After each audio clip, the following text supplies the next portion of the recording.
De un empresario con la economía que viene, las expectativas que tiene sobre todos los gobiernos, no solamente los gobiernos provinciales, municipales, sino también nacionales. ¿Qué le pide el empresariado hoy, sobre todo que invierte en inmuebles, que invierte en ladrillos?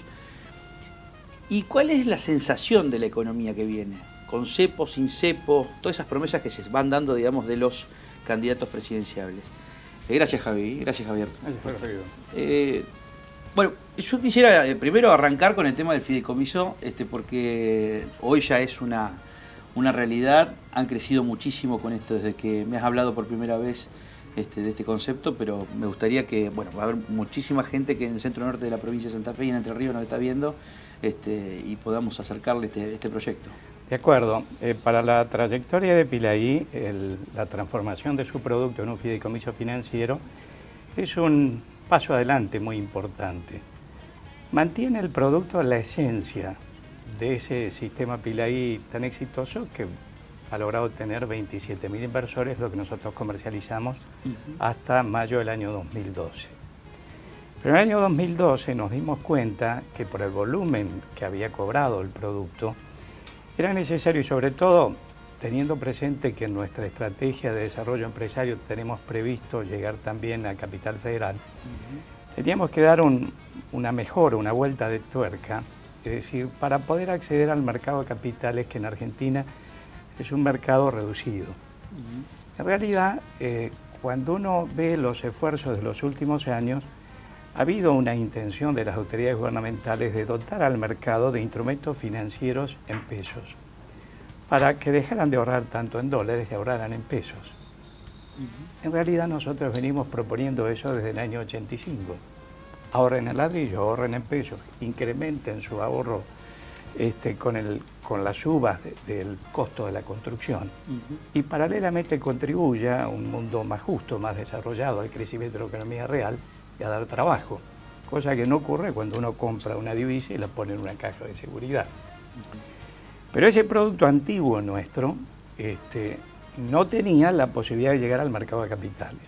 Nosotros solicitamos a la Comisión Nacional de Valores que nos aprobara un programa global para la construcción de 30.000 departamentos en los próximos 25 años. Nosotros tenemos que colocar esos contratos y estamos en esa tarea, y el primer fideicomiso fue el que se aprobó para las provincias de Santa Fe y Entre Ríos, más fundamentalmente la ciudad de Santa Fe y la ciudad de Paraná. Estamos también en camino de que se aprueben los para Córdoba y Rosario, y estamos trabajando también activamente en ese producto para Buenos Aires.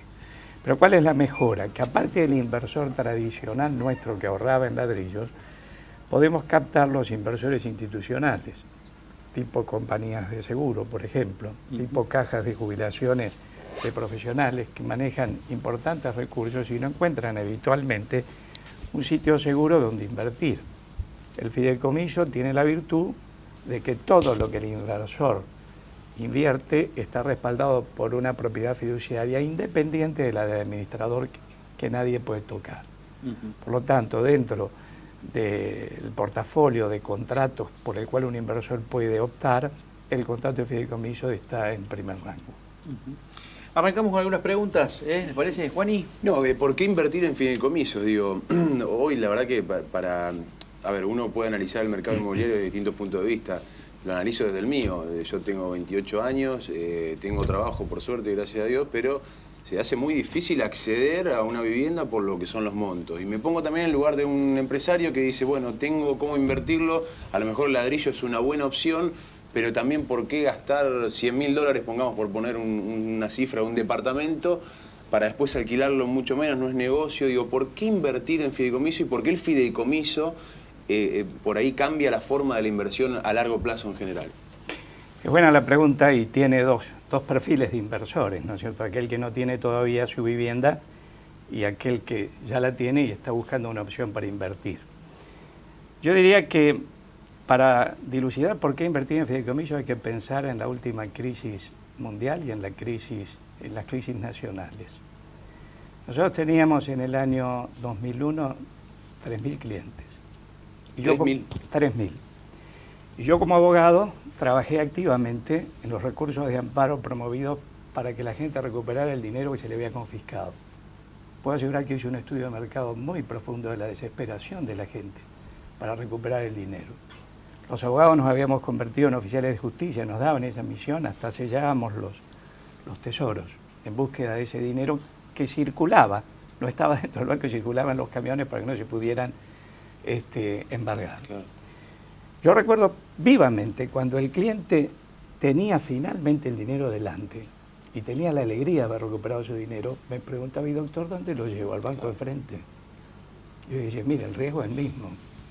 Entonces, a partir de ahí, la gente se volvió a invertir, optó por invertir en ladrillo, y por eso nosotros crecimos tanto después, como crecieron muchas empresas inmobiliarias en el país. Claro. Pues la gente dejó de confiar en el banco. Si esto lo proyectamos a la economía mundial, cuando se produce la crisis de Lehman Brothers, el tema de Madoff, etcétera, etcétera, inversiones afuera que parecían que daban cierto prestigio, de golpe se derrumbaron. Entonces, ¿qué busca hoy un inversor? Un inversor hoy busca un bien seguro, y el inmueble lo es, porque ha mantenido su valor en el tiempo y no confiscable, y busca un bien de fácil control. Nuestros clientes controlan el destino Jovarro mirando nuestras obras. Y a medida que los edificios se van levantando y se van construyendo, ellos van viendo de que se los está administrando adecuadamente. Indudablemente el nombre Pilaí le da una seguridad al inversor que no la tienen muchas otras empresas. Hubo casos en Santa Fe de estafas con fideicomisos. Bueno, yo entré con un chorlito. Rodrigo, por ejemplo, por ignorante, digamos, también. O sea, pero digo, el nombre de Pilaí y ver todo esto que usted comentaba, sin lugar a dudas, también le da una confianza al inversor en ese sentido. La clave en esto es poder generar confianza y administrar con seguridad, ¿no es cierto? Y con responsabilidad. Porque cuando uno maneja una caja de clientes importante, es decir, uno tiene que pensar a largo plazo. Nosotros hemos pasado en estos 30 años, el país pasó por las más graves crisis y gracias a Dios siempre pudimos continuar construyendo por el apoyo de la gente. ¿No es cierto? Ahora, me gustaría referirme a la primera pregunta, la parte de la pregunta, es decir, aquel que no tiene vivienda. Nosotros en realidad no vendemos departamentos. Nosotros proponemos ahorrar en ladrillos para lograr determinados objetivos. Pero aquel que no tiene vivienda y ha recorrido los bancos y no tiene posibilidad de calificar o le falta la parte que el banco no le presta, nuestro producto le da un beneficio muy importante, que es permitirle licitar el departamento aún careciendo de capital, con puntos que premian el estudio, el nacimiento de los hijos, la presentación de amigos. Ese es el perfil solidario que tiene el producto, que a mí me gusta decir que es un producto desarrollista, en el sentido de que integra a distintos sectores de la sociedad, los que más tienen y los que menos tienen. Todos se unen para ahorrar en ladrillo con un buen respaldo. Doctor Vigo, ¿qué perfil hoy de cliente hay después de ese 2001 con 3.000 clientes? Quiero suponer que con la explosión demográfica que hubo y con la explosión también de habitaciones, ese número ha crecido y la pregunta apunta básicamente a saber el perfil mayoritariamente de esos clientes. Es variado. Tenemos un perfil importante de inversores, pero también tenemos un perfil de padres que compran como capital para sus hijos, es decir, sabiendo de que la educación hoy es esencial, pero no alcanza y que sus hijos van a tener que especializarse y especializar requiere un capital. Y son padres que hacen una alianza con sus hijos, ellos pagan la cuota y el hijo suma puntos estudiando. Y tenemos también mucha gente que no tiene hoy una opción de llegar a la vivienda y encuentra en esto no una opción ideal, pero una opción cierta, porque sí o sí va a poder llegar a ser propietario. Cuando uno mira el país hacia atrás, hoy el país en el tema de vivienda es sustantivamente más injusto que 20 o 30 años atrás. Es decir, ¿qué profesional joven, qué persona que comienza puede llegar hoy a un bien? El déficit habitacional es y además es creciente, ¿no es cierto? Está bien, ha habido los planes Procrear que han sido muy interesantes, que le han dado una mano, pero el déficit crece en mucho mayor medida que las propuestas. Javier, en el caso puntual de Santa Fe, y hace años que están también en el hecho de no solamente el fideicomiso como figura y el aporte de los clientes, sino también el hecho de cumplirles, que también le da un respaldo a la empresa. Porque eso también es la parte final del ciclo, el cumplir, entregar la casa y el departamento, fundamentalmente en este caso. ¿Está saboteado Santa Fe en el sentido de que por ahí no hay estructura ya como hace un tiempo atrás en el día de hoy ubicarla en que los servicios, por ejemplo, de gas, los servicios, por ejemplo, de agua, ¿Cómo se encuentran fundamentalmente? Infraestructura que tendría que brindar el Estado. Hay un problema muy serio en el suministro de los servicios básicos que cualquier edificio que se construya necesita. Por ejemplo, en el tema del gas.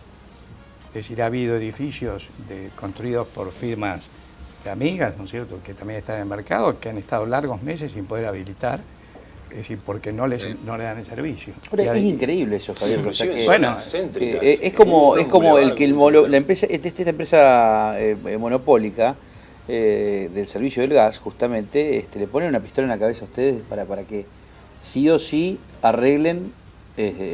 O sea, a ver, yo sé que le han dicho hagan obras en aquel lugar que no tiene nada que ver con el sitio donde se está construyendo. Digo, esto es una cuestión que lo vengo escuchando a colegas tuyos y bueno, hemos hablado con vos muchas veces y yo no lo puedo entender cómo todavía no se tomó cartas en el asunto, por lo menos a nivel nacional, ¿no? Porque tiene que regular es a nivel nacional. El problema de fondo es un problema de tarifas.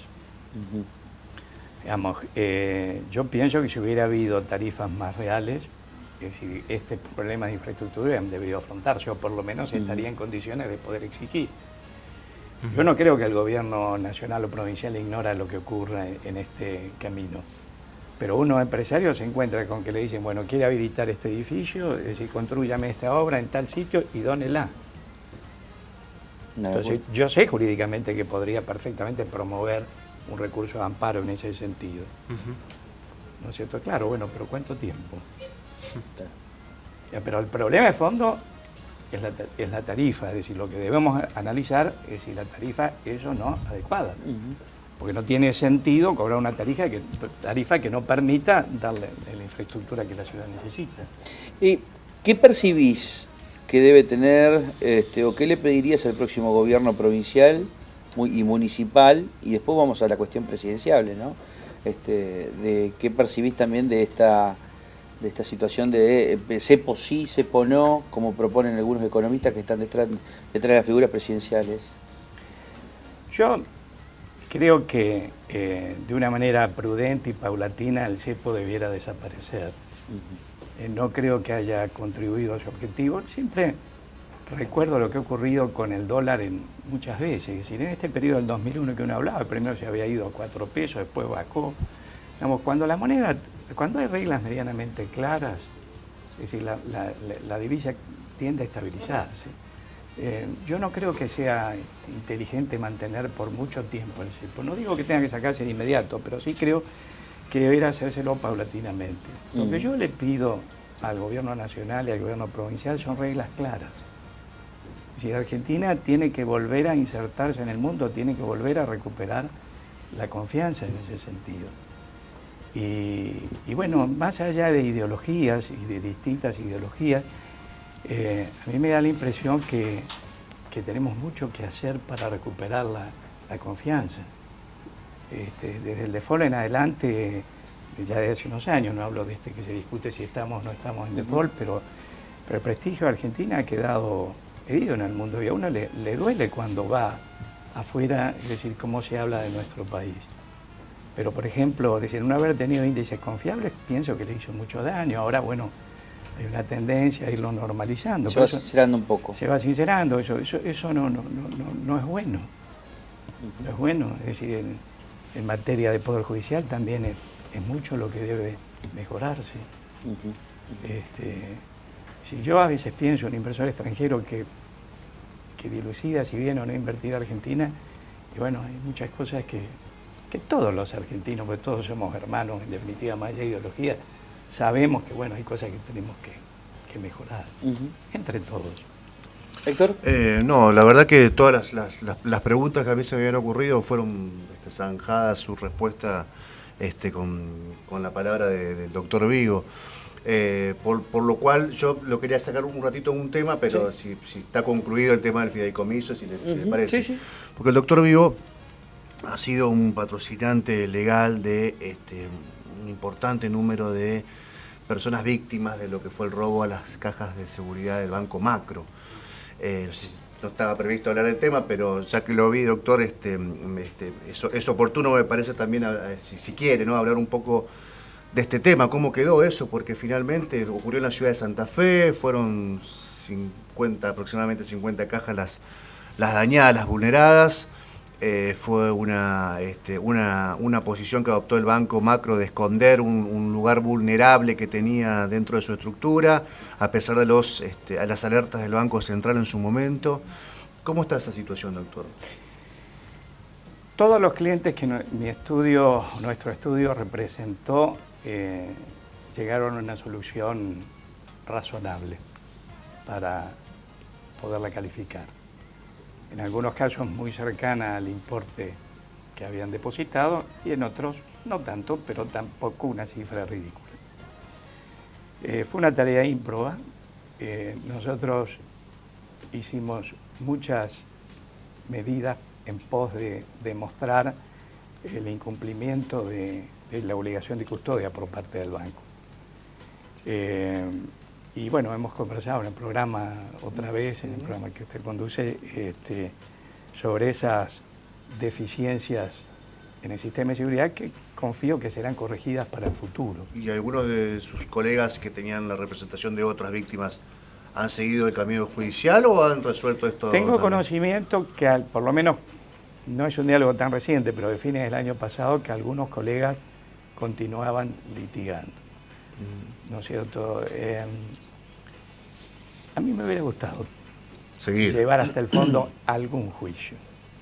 Algún juicio que puede ser emblemático. Alguno de esos juicios, porque en las medidas previas que habíamos hecho en uno de esos, los informes que vinieron eran pruebas de alto calibre en un juicio. Pero lo que pasa es que uno como abogado no puede hacer primar, ¿no es cierto?, tal vez el deseo que uno tendría de llevar adelante una causa interesante frente a la angustia de los clientes. Hay gente que sufrió mucho con esto. Es decir, hay gente que perdió el dinero de toda la vida o está en el último tercio de su vida y no se puede bancar un juicio. ¿Y cómo pudieron probar? A ver, supongamos que yo hubiese sido una de las víctimas, hubiese tenido $50.000 en joyas. Esto ¿cómo se puede probar? Qué difícil es probarlo porque está dentro de una caja de seguridad, en donde no hace falta una declaración jurada, o sí, usted me corregirá si no es así. Y obviamente uno deposita ahí valores, en billetes, en joyas, en títulos, en lo que sea. ¿Y cómo el banco termina reconociendo, digamos, que la palabra de la víctima termina siendo lo más aproximado a la realidad? En materia de joyas tenía mucha importancia si había fotografías, que normalmente como en acontecimientos, en fiestas de 15 de los hijos, etcétera, que ellos se usan, algún recuerdo de ese tipo queda. El banco lo que pedía era que se probara la capacidad de atesoramiento de la persona. A ver, una persona que mantiene una caja de seguridad 20 años no la tiene para guardar aire. Claro. ¿No es cierto? Es decir, por algo la tiene. También se miraba las declaraciones juradas de las personas, pero es verdad que en el contenido de la caja de seguridad, bueno, es difícil y complejo probarlo. Pero la jurisprudencia en ese sentido no pide una prueba absoluta, terminante, taxativa, ¿no es cierto? Lo que analiza son las presunciones en esto, ¿no es cierto? Y ahí está también la inteligencia que pueda tener la profesional que lleva adelante una demanda de este tipo de sacar a la luz las graves falencias en materia de seguridad. Que quedaron probadas esa noche. La vulnerabilidad, digamos, de ese sistema, por lo menos. Grave. Javier, muchísimas gracias como siempre. Bueno, muchas gracias por invitarme. Y te vamos a seguir invitando porque bueno, tenemos tantos temas por poder hablar con vos. A mí me gusta venir. Muchas gracias. Bueno, gracias a ustedes.